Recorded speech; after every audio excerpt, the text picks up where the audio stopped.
Mr. Robert Kraft was born on December 24th, 1947 in Washington, D.C.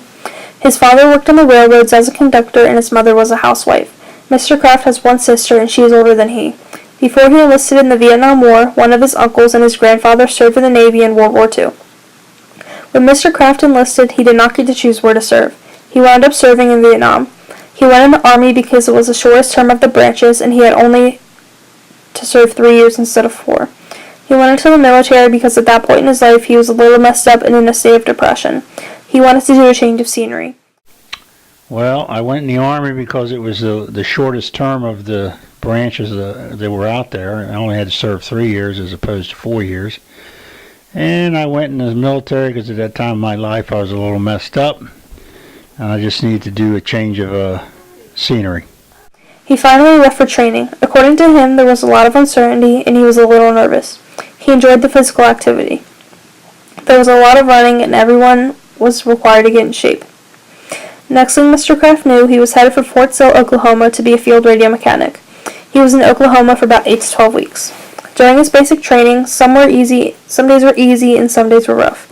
Every day they were trained to stay in shape. According to Mr. Kraft, the most difficult part of basic training was the marching. They did a lot of marching. Everywhere the soldiers went, they marched, and if they did not march, they ran. The most difficult part was probably the marching. We did a lot of marching. Everywhere we went, we marched, or if we didn't march, we ran. And it was in the summertime, and it was extremely hot.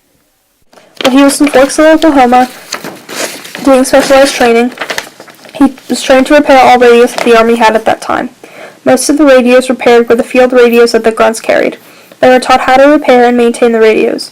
When Mr. Kraft first arrived, he enjoyed his training. However, his instructor was a bad man. He would push them to work past their limits. Some men were crying, some were shocked and in fear, and some were thrilled to be where they were. He began to understand the emotions of the other men. Then he was headed for Vietnam. First they stopped in Hawaii before they stopped in Wake Island, which was an eye-opener for him and his fellow soldiers. They then flew into bases. As a Specialist E5, Mr. Kraft claims it was slightly boring. Most of the time in Vietnam, they were spending time in the field and supporting the grunts with their radios. If the radios had any problems, the soldiers fixed them so that they would always have radio contact. Other than that, he claims it was kind of boring. Mr. Kraft claims that adapting to military life was not too hard. He did not really have many choices. They told you what to do and you couldn't go against it. The trip to Vietnam was a long plane ride. During their trip, they made 2 stops. Mr. Kraft says that the trip was quite an eye-opener. Once he was there, he went to the field sometimes, but there was one time when he had to spend the night out in the field because there was a bad situation. He had to take care of the radios, and his job was to keep everyone happy. For Mr. Kraft, the first few days of conflict in Vietnam were simple. It was just getting acclimated to the country, the heat, all the activity, and just to different people. The most challenging part of his tour was to stay alive. Supporting the operators was something that he enjoyed. He made many new friends and got to know people really well. He really enjoyed supporting them and helping them. He didn't carry much equipment, but he always had his M16 with him. The equipment that he did carry included ammunition, his rifle, a poncho, a change of clothes, and water. When Mr. Kraft was over there, it was monsoon season, and it rained all the time, day and night. The food was not bad, but when the soldiers are out in the jungle, they are required to eat what is given to them. For Mr. Kraft, the fighting was not fun. He claims that it is not a pleasant thing to do, but he had to keep himself and his peers alive. Mr. Kraft got through the most difficult times of combat by thinking about his wife and family back home. The other soldiers kept themselves entertained by talking to each other.